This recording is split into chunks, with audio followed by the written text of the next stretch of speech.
ओम शांति। 30 अप्रैल 2026 के ईश्वरीय महावाक्य। पहले सुनते हैं मुरली के मुख्य पॉइंट्स। बाबा ने कहा, नई दुनिया में जाने के लिए पढ़ना जरूर है। पहले पहले तो यह पाठ पक्का करो कि मैं आत्मा हूँ और बाद में यह मेरा शरीर है। यह पुराना चोला और पुराने संबंध सब खलास हो जाने वाले हैं, तो खत्म होने वाली चीज को क्या याद करना। तुम्हारा काम सिर्फ एक बाप को याद करना है। फालतू बातों में बुद्धि नहीं जानी चाहिए। फिर बाबा ने कहा, मनुष्य तो आधा कल्प के महारोगी हैं। पहला पहला भ्रष्टाचार है, मूत पलीती बनना। यह पतितपना भी एक रोग है। सदा स्मृति रहे, यह कयामत का समय है। अब हमें पवित्र बन वापिस जाना है। स्वीट होम को याद करते करते स्वीट होम में चले जाएंगे। यह बुद्धि की प्रैक्टिस करते रहो। और लास्ट में बाबा ने कहा, जो बच्चे मेरे अर्थ बहुत सर्विस करते हैं वही जास्ती प्यारे लगते हैं। अच्छा पुरुषार्थ करने वाले जरूर पद भी ऊंच पाएंगे।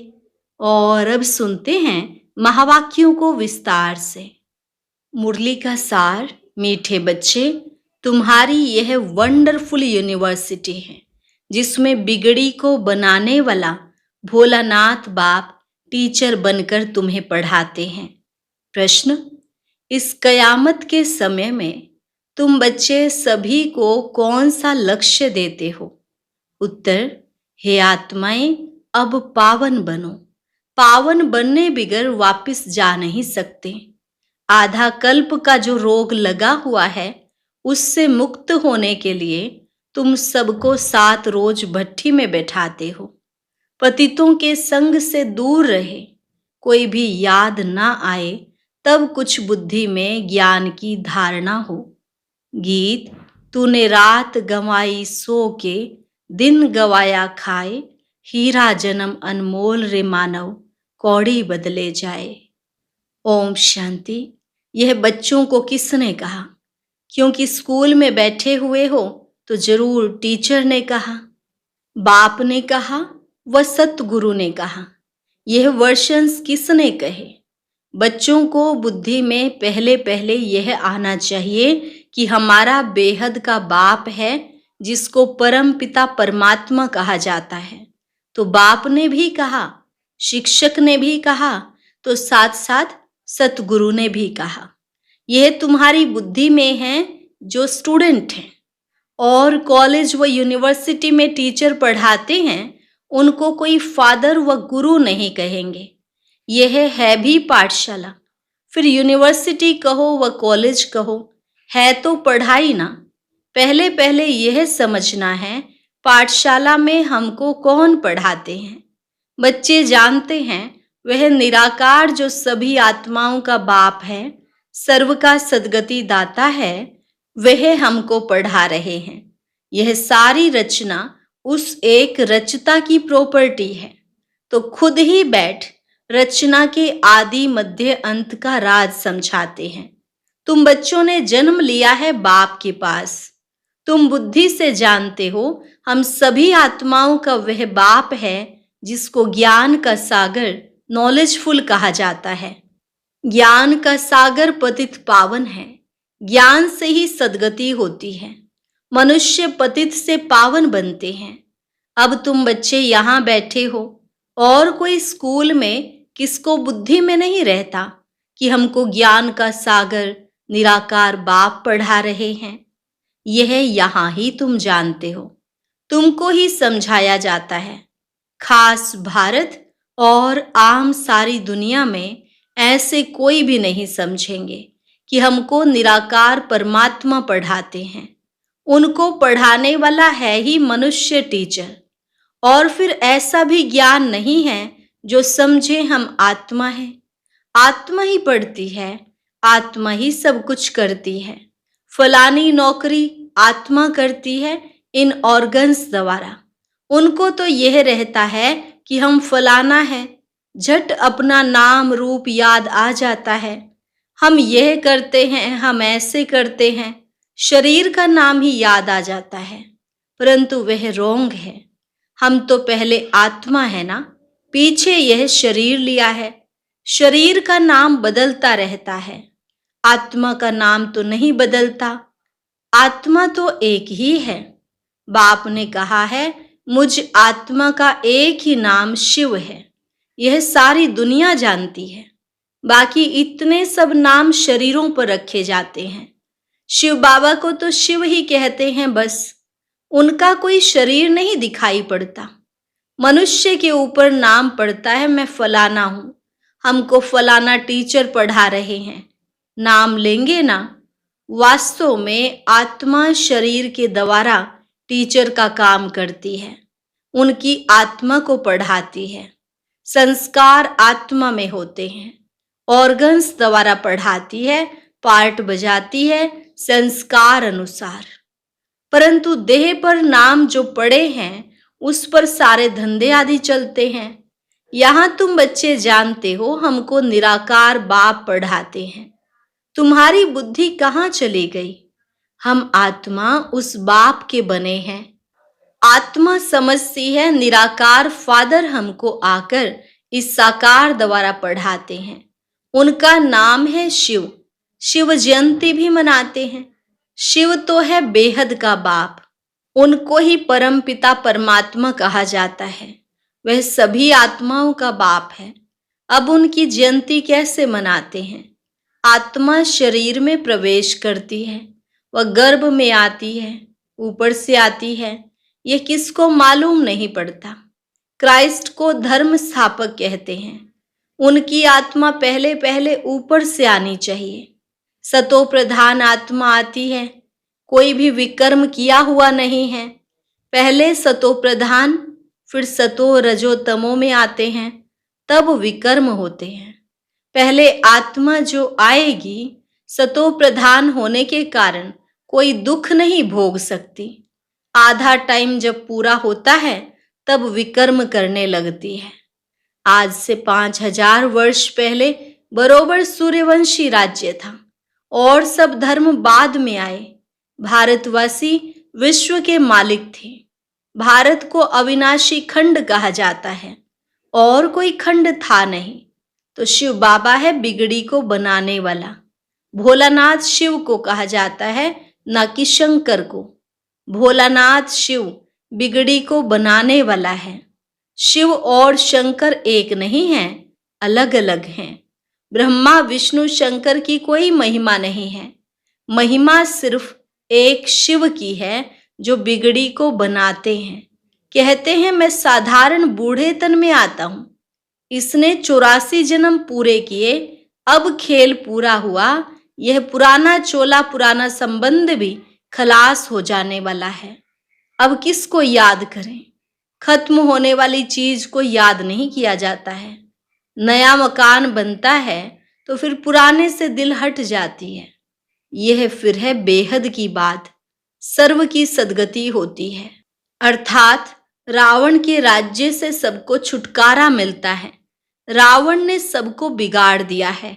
भारत बिल्कुल ही कंगाल भ्रष्टाचारी है। लोग भ्रष्टाचार समझते हैं, करप्शन एडल्ट्रेशन को, चोरी ठगी को। परंतु बाप कहते हैं पहला भ्रष्टाचार है मूत पलीती बनना। शरीर विकार से पैदा होता है, इसलिए इसको विशियस वर्ल्ड कहा जाता है। सतयुग को वाइसलेस वर्ल्ड कहा जाता है। हम सतयुग में प्रवृत्ति मार्ग वाले देवी देवता थे।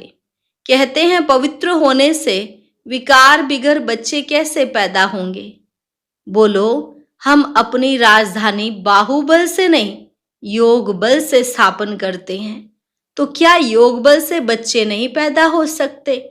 जबकि है ही वाइसलेस वर्ल्ड, पवित्र गृहस्थ आश्रम। यथा राजा रानी संपूर्ण निर्विकारी तथा प्रजा। यहाँ है संपूर्ण विकारी। सत्युग में विकार होते नहीं, उसको कहा जाता है ईश्वरीय राज्य। ईश्वर बाप का स्थापन किया हुआ। अभी तो है रावण राज्य। शिव बाबा की पूजा होती है, जिसने स्वर्ग स्थापन किया। रावण जिसने नरक बनाया, उसको जलाते आते हैं। द्वापर कब शुरू हुआ यह भी किसको पता नहीं है। यह भी समझ की बात है। यह है ही तमो प्रधान आसुरी दुनिया, वह है ईश्वरीय दुनिया। उसको स्वर्ग, दैवी पावन दुनिया कहा जाता है। यह है नर्क, पतित दुनिया। यह बातें भी समझेंगे वही जो रोज पढ़ेंगे। बहुत कहते हैं फलानी जगह स्कूल थोड़े ही है, अर्थात हमारे यहाँ सेंटर ही नहीं है। बाबा कहते, अरे हेड ऑफिस तो है ना, तुम आकर डायरेक्शन ले जाओ, बड़ी बात तो नहीं है। सृष्टि चक्र को सेकंड में समझाया जाता है। सतयुग त्रेता पास्ट हो गया, फिर द्वापर कलयुग, यह भी पास्ट हुआ, अभी है संगम युग। नई दुनिया में जाने के लिए पढ़ना है, हर एक का हक है पढ़ना। बाबा हम नौकरी करते हैं, अच्छा एक हफ्ता ज्ञान ले फिर चले जाना, मुरली मिलती रहेगी। पहले 7 रोज भट्टी में जरूर रहना है। भले 7 रोज आएंगे, परंतु सबकी बुद्धि एक जैसी नहीं रहेगी।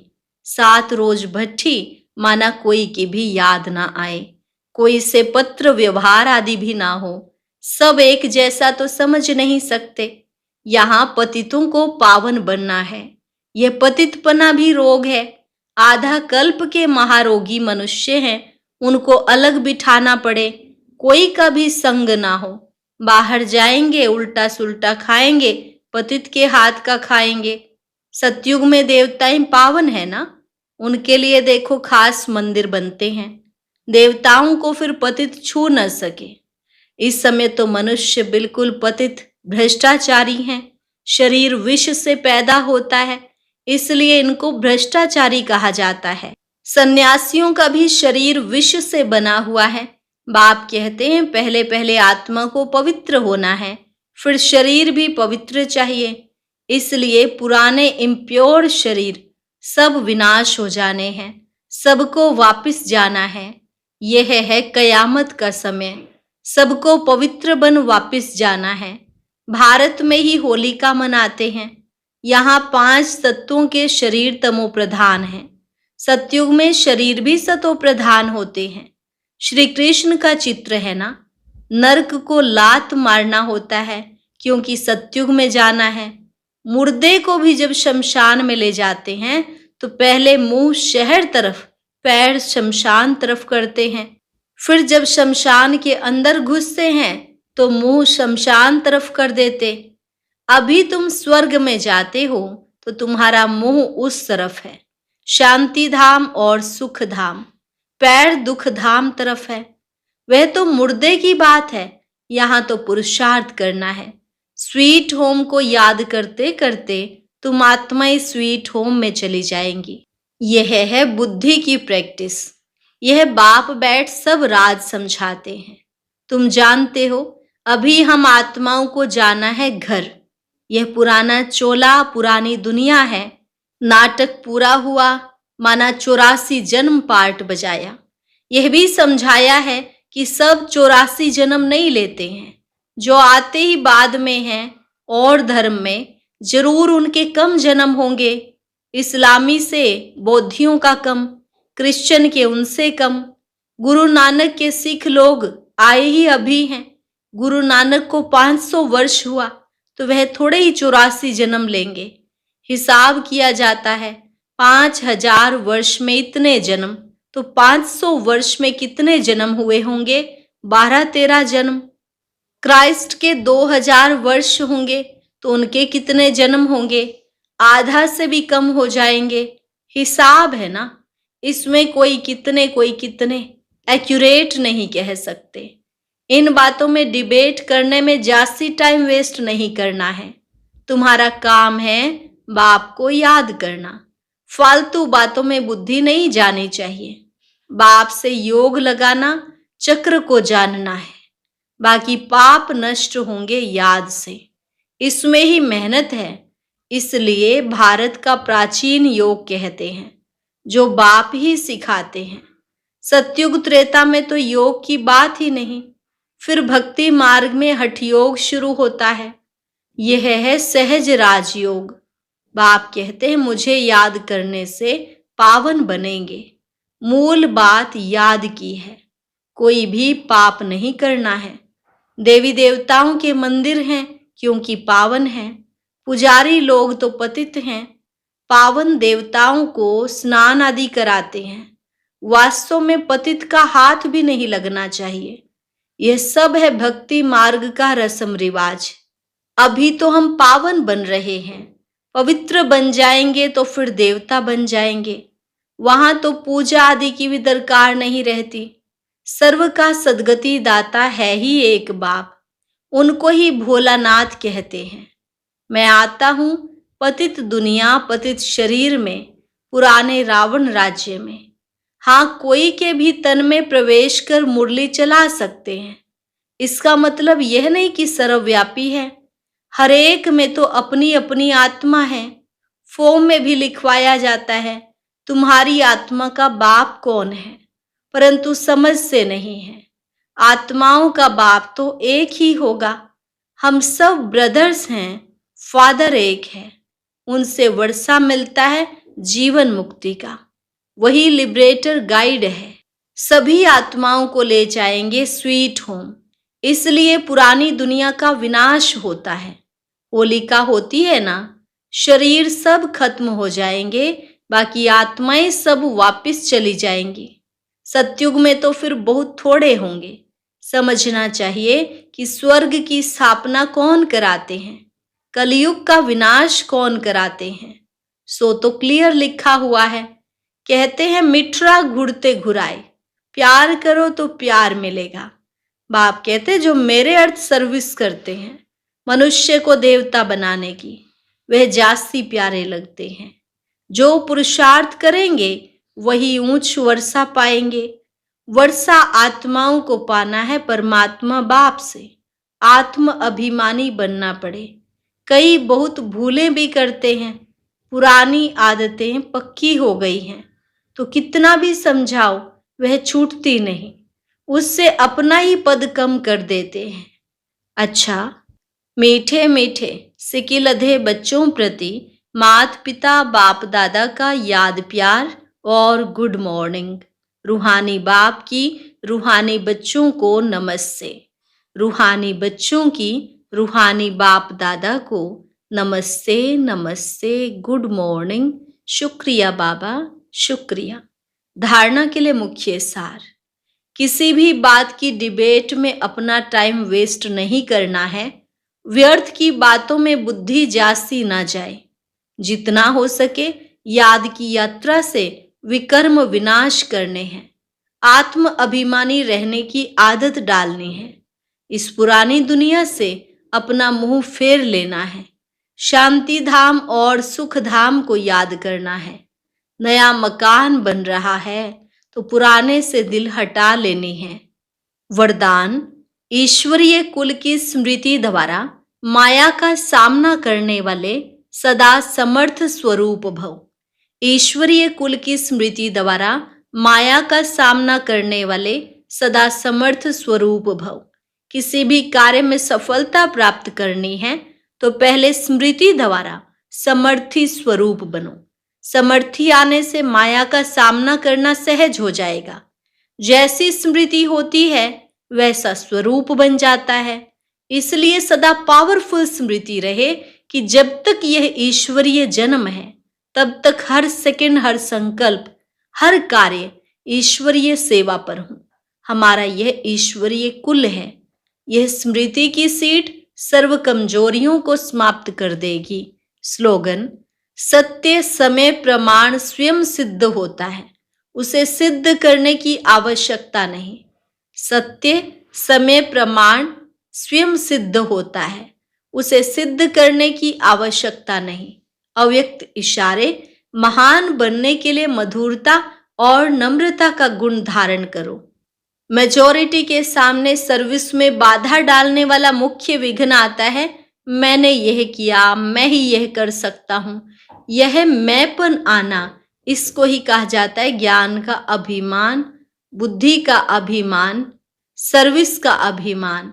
इन रूपों में ही विघ्न आते हैं।